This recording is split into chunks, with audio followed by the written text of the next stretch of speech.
Hi friends, welcome back to our channel house wife sweety vlogs. SIP అంటే ఏమిటి? ఎస్ఐపిలో money ఎలా invest చేసుకోవాలి? ఎస్ఐపి గురించి వివరంగా చెప్తానండి. ఈ వీడియోలో మీకు క్లియర్గా అర్థమయ్యే విధంగా చెబుతాను. ఎస్ఐపి అంటే సిస్టమాటిక్ ఇన్వెస్టింగ్ ప్లాన్.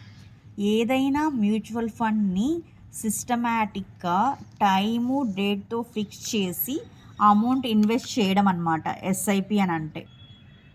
ప్రతి నెల మనము 1000 నుంచి మన ఇష్టం అండి ఎంతో కొంత అమౌంట్ని వెబ్సైట్ ద్వారా కానీ, యూపీఐ యాప్స్ ద్వారా కానీ, మ్యూచువల్ ఫండ్ డైరెక్టెడ్ ద్వారా కానీ, మ్యూచువల్ ఫండ్ అడ్వైజర్ ద్వారా కానీ, బ్యాంక్స్ ద్వారా కానీ డేట్ మెన్షన్ చేసి ఆటోమేటిక్ పే మీద ఎనామిల్ చేసుకున్నట్లయితే మీ బ్యాంక్ అకౌంట్ నుంచి ఆ డేట్కి అమౌంట్ కట్ అవుతుందన్నమాట. నా ఒపీనియన్ ఏమిటంటే బ్యాంక్ ద్వారా కానీ, మ్యూచువల్ ఫండ్ అడ్వైజర్ ద్వారా కానీ వెళ్ళండి యాప్స్ కంటే. ఎస్ఐపి అనే సిస్టమ్ను ఉపయోగించుకొని మనం మ్యూచువల్ ఫండ్లో పెట్టుబడి పెడతామన్నమాట.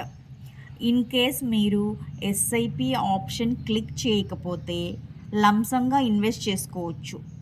సపోజ్ ఫర్ ఎగ్జాంపుల్ ఒక 9 months నేనేం చేశానంటే బ్యాంక్లో ఫిక్స్డ్ డిపాజిట్ చేస్తున్నాను. అమౌంట్ ఒక 1 lakh చేస్తున్నాను అనమాట. నాకు అప్పుడు 4000 మాత్రమే ఇంట్రెస్ట్ వచ్చింది 9 monthsకి. అరే నేను 9 months ₹1,00,000 పెడితే నాకు 4000 మాత్రమే వచ్చింది. ఈ 4000 నాకు సరిపోదు అనే ఉద్దేశంతో మా బ్రదరే మ్యూచువల్ ఫండ్ అడ్వైజర్ ఉన్నారనమాట. నేను అతన్ని కలిసి నా దగ్గర ఇట్లా 1 lakh ఉంది, ఎందులో ఇన్వెస్ట్ చేయాలి, నాకు ఎక్కువ ఇంట్రెస్ట్ కావాలి అని చెప్పాను. తను నీకు 12 to 15 వరకు పర్సంటేజ్ వస్తుంది, ఇందులో పెట్టుకో అని చెప్పాడు.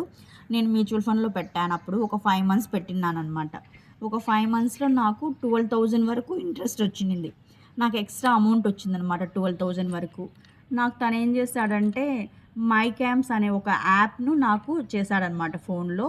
నేను ఆ యాప్లో ఇప్పటికీ నేను చూసుకుంటాను. నేను మంత్లీ ఒక 1000 రూపాయలన్నా ఇన్వెస్ట్ చేస్తాను అనమాట. నాకు ఎంత ఇంట్రెస్ట్ ఇంక్రీజ్ అయింది అనేది నేను ఆ యాప్ ద్వారా చూసుకుంటాను అనమాట. అదే మనం ఎస్ఐపిని చూస్ చేసుకున్నట్లయితే ఆటోమేటిక్గా మనకు గుర్తున్నా మనకు గుర్తు లేకపోయినా ఆ డేట్కి ఆ టైంకి మన అకౌంట్లో అమౌంట్ ఉందనుకోండి, ఆటోమేటిక్గా అదే ఇన్వెస్ట్గా తీసేసుకుంటుంది అమౌంట్ని. నన్ను కామెంట్స్లో నా సబ్స్క్రైబర్ అడిగారండి, ఎస్ఐపి అంటే సపరేట్ స్కీమా అక్క, గవర్నమెంట్ స్కీమా ఏంటక్క వివరంగా చెప్పండి అని అడిగారు. ఎస్ఐపి అంటే గవర్నమెంట్ స్కీమ్ అయితే కాదండి. గవర్నమెంట్ స్కీమ్ కాదు, ఇంట్రెస్ట్ వడ్డీ రేట్ అనేది కాదు. ఫర్ ఎగ్జాంపుల్ మనం బంగారంలో పెట్టుబడి పెడతాం కదా, ఎందుకోసం పెడతాము? రేట్ పెరిగినప్పుడు మనకు అమౌంట్ ఎక్కువ వస్తుంది అనే ఉద్దేశంతో ఇన్వెస్ట్మెంట్ పర్పస్ బంగారాన్ని కొంటాము. ఇది కూడా బంగారం కొనడం లాంటిదే అండి. మీ డబ్బు ఇన్వెస్ట్ చేసేటప్పుడు A to Z ఇన్ఫర్మేషన్ తెలుసుకొని మీరు ఇన్వెస్ట్ చేయండి. మనం ప్రతి నెల కొన్ని యూనిట్లు కొన్నప్పుడు మార్కెట్ ప్రకారము ఎంత ఇంక్రీజ్ అయింది, ఎంత డిక్రీజ్ అయింది అనేది తెలుసుకోండి. నాకు తెలిసినంత వరకు ఎస్ఐపి గురించి నేను వివరంగా చెప్పానండి.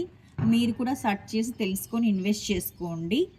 కొత్తగా ఎవరైనా నా ఛానల్ చూస్తున్నట్లయితే please like, share and subscribe అండి. మీ సపోర్ట్ వల్లే నేను ఇంతవరకు వచ్చాను.